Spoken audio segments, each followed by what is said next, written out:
Good morning from Greece.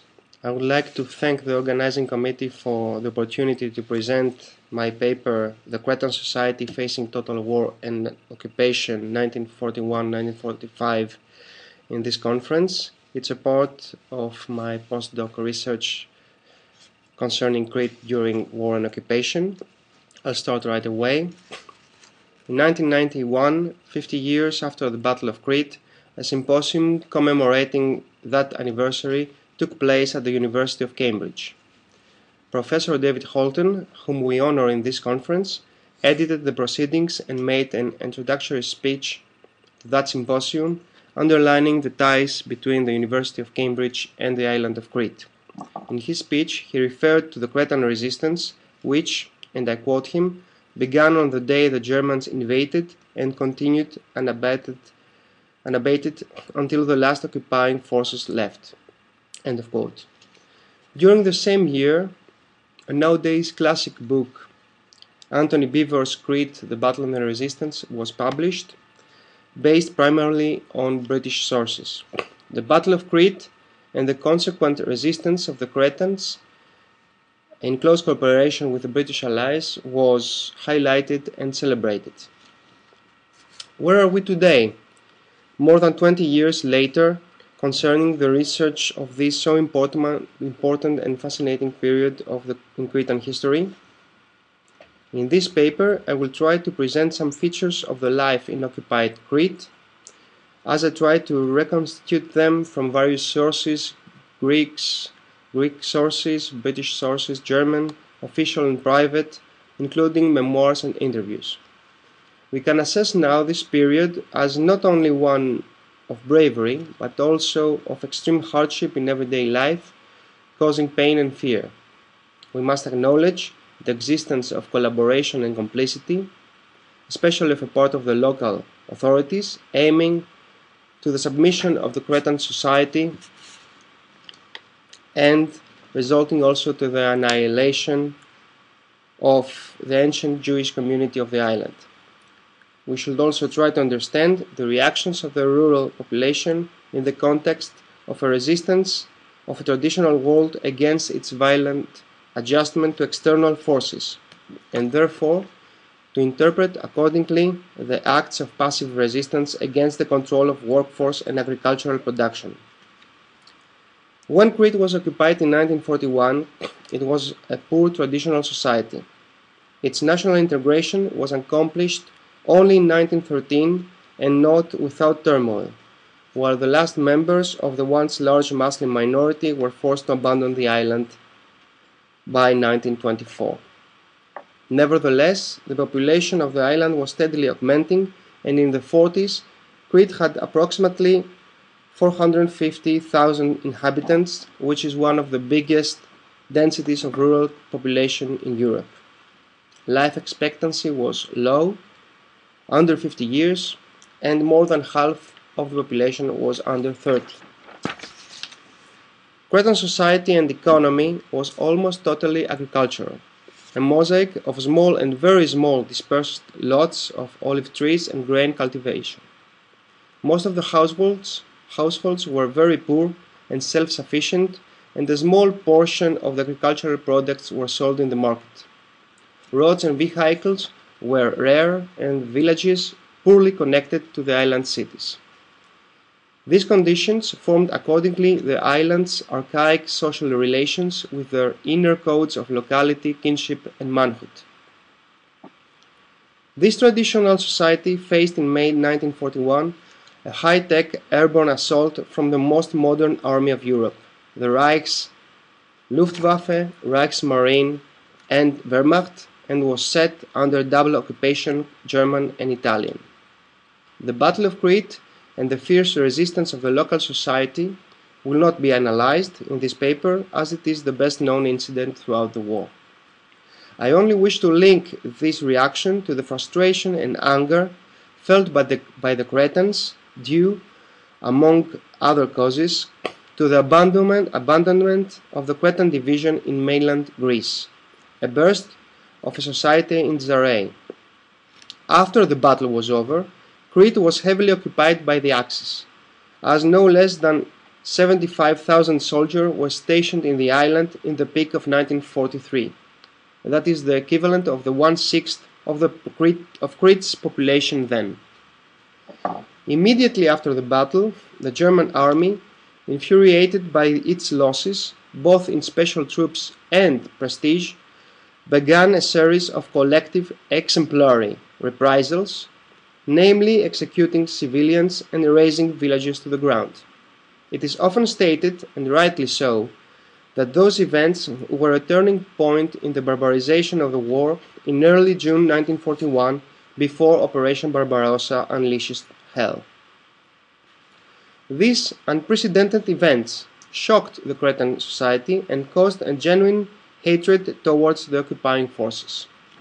The efforts of the German propaganda to win the heart and minds of the Cretans were few and futile. Instead, the imposition of utter terror with harsh personal and collective punishments, rigid rules regarding every aspect of life, control over local resources, production and workforce was the policy in order. This control over local resources applied modern bureaucratic methods as well as extreme violence and arbitrary requisitions. Crete had to be transformed to an impregnable fortress in the eastern Mediterranean and was named accordingly, Festung Creta. This fortress was meant to be somehow a miniature of Nazi New Europe, a labor camp with masters and slaves, isolated and autarkic. The main means to achieve this goal was also the casus belli for the Cretan society, the imposition of forced labor to all the inhabitants of the island without distinction of age, sex or profession. Another basic aspect of the German occupation was that, for practical as well as for post-war political reasons, separatist policies were promoted, such as the establishment of new local authorities, essentially independent from the Greek collaborationist government in Athens. Thus, the local society had to transform its mentalities and everyday ways in order to accommodate the imperatives imposed by the occupying forces and the local administration, the latter constituting an instrument of this violent adjustment. I argue that a very interesting procedure during this occupation period was the resistance of the Cretan society against the violent transformation of its agricultural traditional identity. The German orders drove the peasants to an impasse, as they were forced simultaneously to provide their labor force to the German works and to continue their agricultural activity. The German exigencies tore apart violently their way of life, their perception of seasonal work, their sense of self-employment, as well as the self-determination of their land, their work and families. The occupiers were seen as an external factor of violent reorganization of their society for reasons beyond and against the needs of the society itself. Does this social reaction correspond to the resistance as we know it, its political organizations and imperatives, its collective nature and underground activity? Certainly, they stood on the same ground and had the same enemy. But the reaction of the Cretan society was a broader phenomenon, within which the resistance existed, acted, converged and diverged. The resistance in Crete did not have either the space or the means to rise to the same level as in the resistance in mainland Greece. In the latter case, the compulsory concentration of agricultural products led to a rebellion tightly connected to the partisan groups of Hellas. As a result, a vast territory, the size of Switzerland, was liberated well before the end of the war, and the sui generis state was formed based on local resources. On the other hand, Crete could not provide enough for the subsistence of a massive resistant army, and the densely occupied cities were a hostile ground for underground activities. So, despite post-war beautified narratives from Greek resistance fighters and British officers, the resistance activity was rather modest, and the danger of total destruction of their networks was always impending.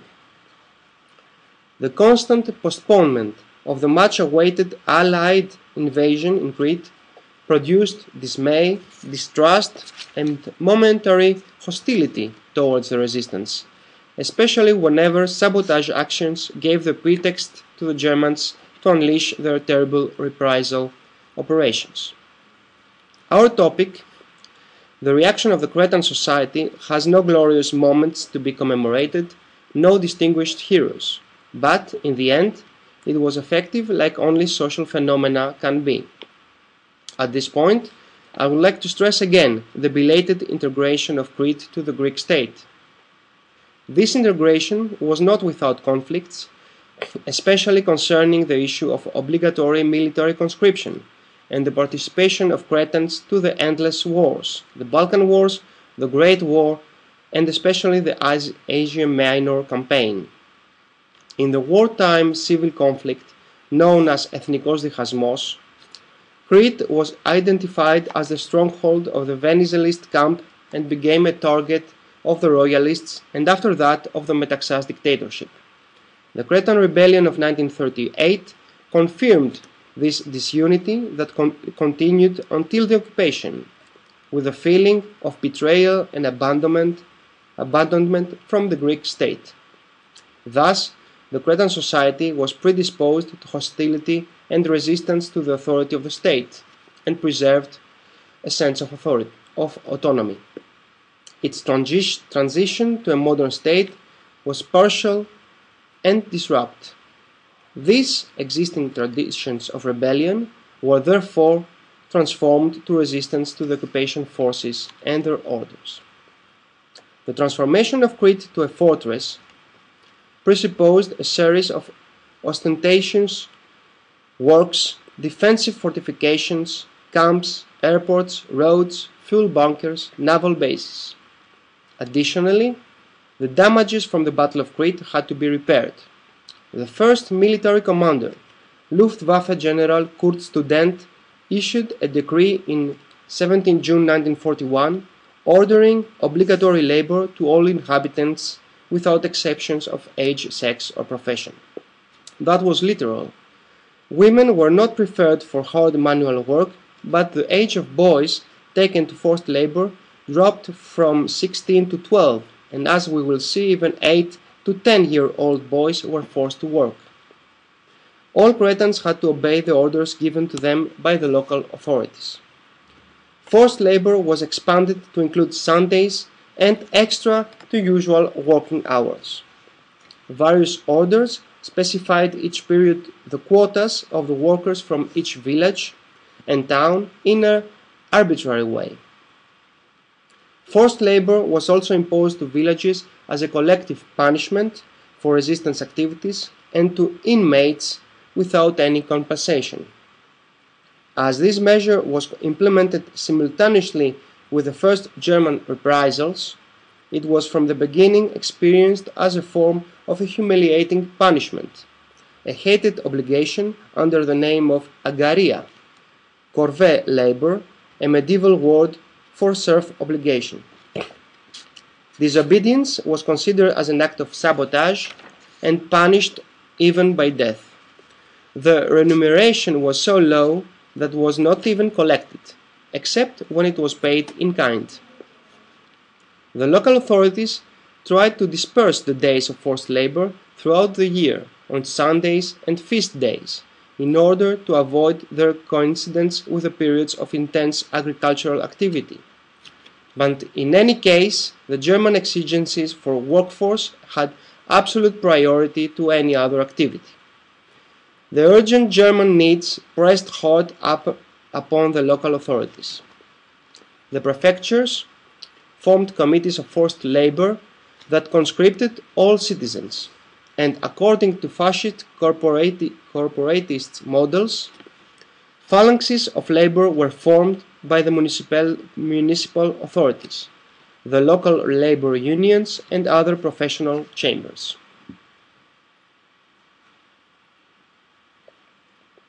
But the Greek hierarchical system was thrashed by the Germans, as even low-ranking German officers could arbitrarily demand workforce by any of its levels.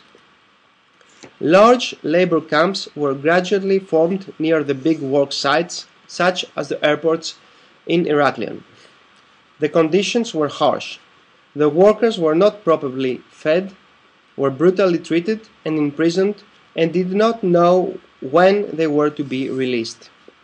According to the famous British officer present in Crete, Patrick Lee Fermor, the Angaria was the heaviest burden upon the Cretans, and the basic cause of their hatred towards the Germans. A lack of manpower affecting agricultural production occurred in 1942, as 1/3 to half of the population was obliged to work for the German. This development had further repercussions because of the simultaneous German demand for augmented production.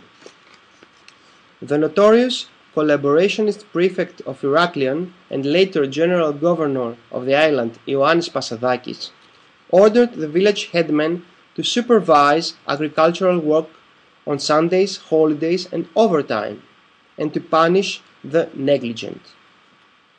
In that way, the farmers were not anymore responsible for their own land.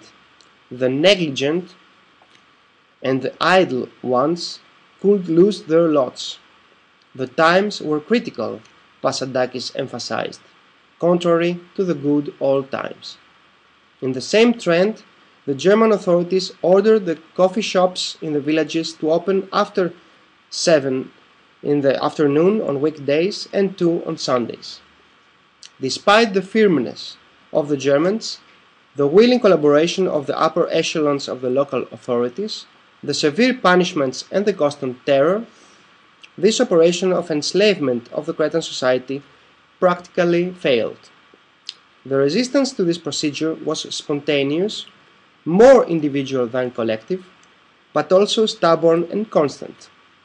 During the initial period of occupation, large territories in the countryside or entire villages were surrounded with barbed wire, and those trapped inside were guided to work sites. Skilled workers were held practically as prisoners for unlimited periods of time. Most of these people had one thought: how to avoid forced labor or how to escape. The German system required a certain quota of men from every village, so they were generally anonymous to them. In every opportunity, the younger and the more fearless escaped from the camps and returned to their villages, their farms, and their herds. The German threats, imprisonment, and often collective penalties in kind did not stop these escapes. Soon, everyone who could avoid forced work did it. People that were better off paid the less fortunate to go to work in their place, and the farmers sent their teenage sons. The most collective form of resistance was the sending of the oldest, the youngest, and the disabled to fill the German quotas. Many just avoided to go, ignoring the personal and collective consequences. The collaborationist press was raging about the idle and the gamblers that did not care about the common good. An article published in early 1942 was stating that, I quote, in some big work sites, nearly all the workers abstained from working. End of quote. Collecting olives seemed to be the most popular choice. Despite the radicalization of occupation in 1943, the situation did not change. The new military governor, General Bruno Breuer, issued new strict orders, and the new Greek governor, General Yannis was more than willing to apply them. Work camps became official, with German commanders and Greek gendarmes as guards. Punishments were severe, and members of the family of the runaways were held hostages. Despite all that, resistance to forced work did not stop, driving the Germans to despair. As a conclusion, certain questions are raised. Why the reaction of the Cretan society against forced labor especially in the countryside, was so strong despite the brutal occupation, and why this massive reaction was not politicized, resulting to powerful resistance organizations like in mainland Greece. I assume that the answer in both questions is relevant to the traditional structure of the Cretan society. Farmers could not adapt to a form of wage labor, let alone slave labor. It was something incompatible with their perception of seasonal and individual work, an unbearable experience. Passive social resistance is the ground for the emergence of more organized political resistance. The reasons that this step was not so successfully completed are many. But here we can also notice the weight of the traditional structures. Locality and kinship were more important than modern imperatives like national liberation and social justice. Therefore, the resistance of the Cretan society against the occupation's methods and goals can also be interpreted as a reaction of a pre-modern society trapped into a disastrous context. Thank you.